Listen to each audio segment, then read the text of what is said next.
मैं तीर्थों का राजा प्रयागराज हूँ। मेरा वर्णन सिर्फ इतिहास में ही नहीं बल्कि वेदों, पुराणों और उपनिषदों में भी बड़ी महत्ता के साथ किया गया है।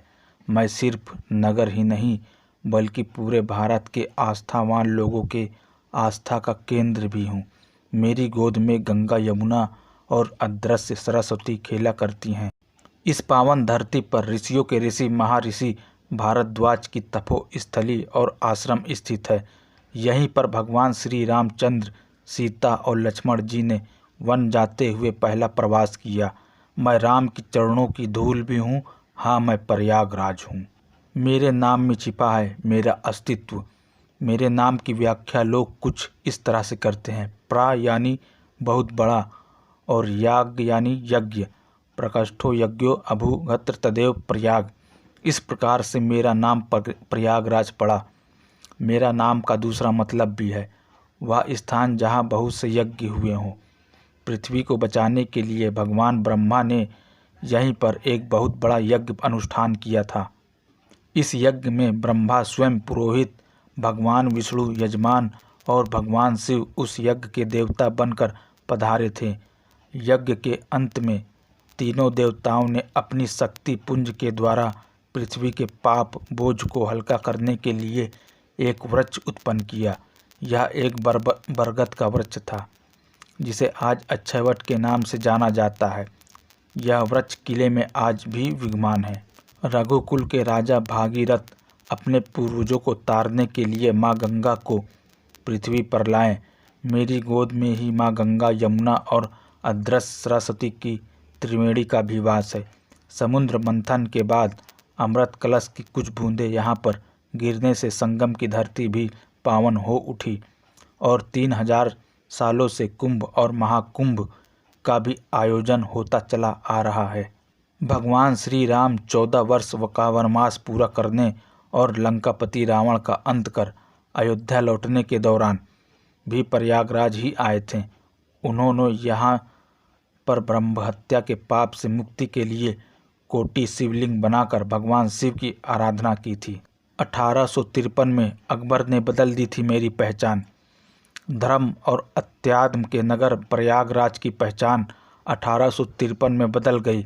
मुगल शासक बादशाह अकबर ने यमुना के तट पर एक शानदार किले का निर्माण कराया और प्रयागराज के नाम बदलकर इलाहाबाद कर दिया, जिसके बाद कालांतर में मैं इलाहाबाद के नाम से मशहूर हो गया। गुलामी के इस नाम के साथ मेरा वास्ता 435 वर्षों तक बना रहा। अंग्रेजी राज के दौरान मैं कई वर्षों तक संयुक्त प्रांत की राजधानी के तौर पर भी जाना जाता रहा। 1857 की पहली आज़ादी की क्रांति में मैं 14 दिनों तक अंग्रेज़ों की गुलामी से आज़ाद रहा और मेरी छाती पर 14 दिनों तक आज़ादी का झंडा लहराता रहा।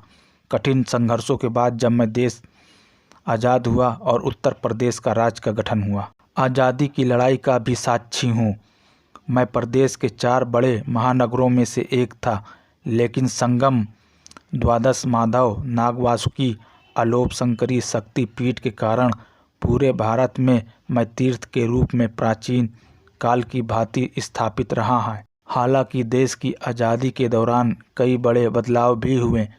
यहीं पर अल्फ्रेड पार्क में खुद को गोली मारकर चंद्रशेखर आज़ाद ने अपनी शहादत दी थी, तो वहीं स्वराज भवन और आनंद भवन भी आज़ादी की लड़ाई के दौरान स्वतंत्रता सेनानियों का प्रमुख केंद्र रहा।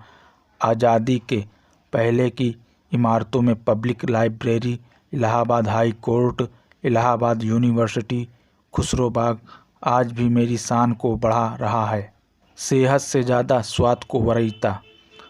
प्रयागराज के सफ़र को मज़ेदार बनाने का काम करते हैं यहाँ के मशहूर और लजीज जायके।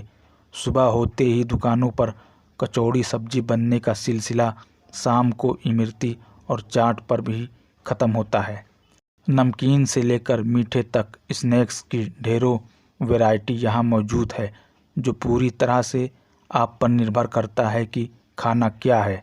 पूर्वांचल के खान पान में जो अलग बात नज़र आती है वो ये कि यहाँ मसालों को भरपूर इस्तेमाल किया जाता है। यहाँ सेहत से ज़्यादा स्वाद को वरीयता दी जाती है।